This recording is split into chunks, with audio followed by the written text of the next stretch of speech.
Okay, this is the longer version. Anyways, the old Coot here, come back at you with another exciting video. So this is Fred Jerbis, right? This is their Amaro 16, basically meaning that there's 16 herbs in there. Their herbs are supposedly handpicked by Fred. So that's what the label looks like, 25% alcohol by volume. Here's the government warning stuff if you want to go ahead and see that. That's what that looks like. This is what this looks like. Go ahead and take your screenshots. There's their imported by their website and all that.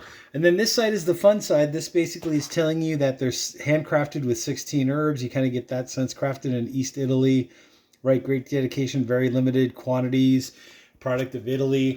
There's a little label here that also comes on the bottle, which is kind of cool. So made in Italy, handcrafted herbs picked and handmade by Fred. So that's kind of awesome. And then there you have this part right here, made in Italy. Product of artigianale, basically like an artisan. I think that's what that translates into. Something like that. Herbs. Don't quote me exactly, but you kind of get a sense of what's going on there. Okay. On the nose, it's very pine, alpine, that kind of vibe. So think like a pine tree up in the mountains of Italy is basically how I would describe this, like the Chaparral country. You're also getting like notes. We're talking like on a percentage of 100. I would say 90% pine, right? Something like that.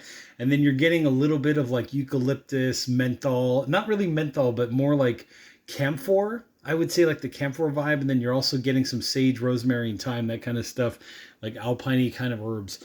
On the palate, what does it taste like? It's astringent. I would say in comparison to like bitter to sweet, it's definitely like 90% bitter. There's really not a whole lot of sweetness going on there. What you are tasting on your palate is very like, it's not as eucalyptus camphor as say like Fernet Branca would be, but it's in that same realm. If you're familiar with this one, Fernet Francisco, right? Or Fernet Francisco, right? This one, it's kind of like that. It's also got some notes of this one, like the Amaro Sfumato. So if you're familiar with that one, that would be the closest, I would say, like at least in terms of the stuff that I've tried or that I've tasted. You know, you could make, if you're a bartender and you're watching this video, like what can I make with it? You might want to mix all three of these. What I've done in the past, I think I can't remember if I did a video on it or not, but I did do a video on Foro. There's an Amaro called Foro. And if you mix Foro with this together, you kind of get like an unsweetened root beer kind of a vibe. So Foro provides those like sweet-esque herbs, roots, that kind of vibe. This provides the bite, the kick, that unsweetened root beer kind of punch that you get. So that's kind of how I would describe it. But anyways, it's a great little Italian Amaro. You know, this would be something like, I would call this like a crossover between Italian Amaro and the Fernets.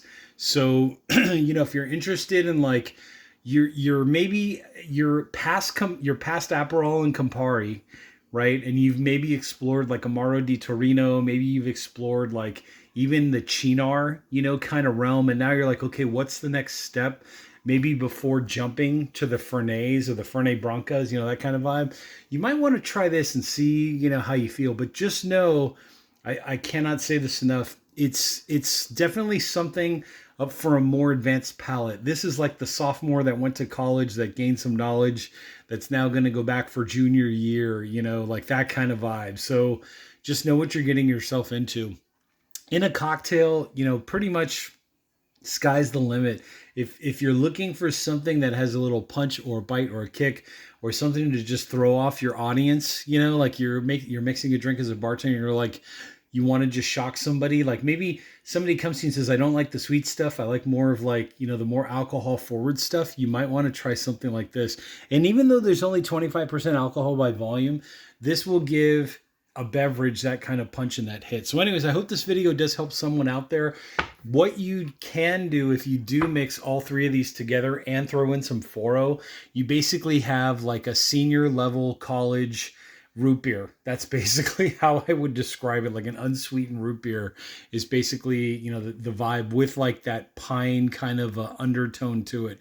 So great product. Fred Jerbis, if you're watching this video or any of these brands and you're interested in, you know, hooking a brother up and you want to do some partnership opportunities, reach out to me because I would always love to get more product in exchange for some good reviews and also maybe some more bartending stuff. But anyways, Fred Jerbis, great product. I hope you like it too. I will catch you all in the next exciting video.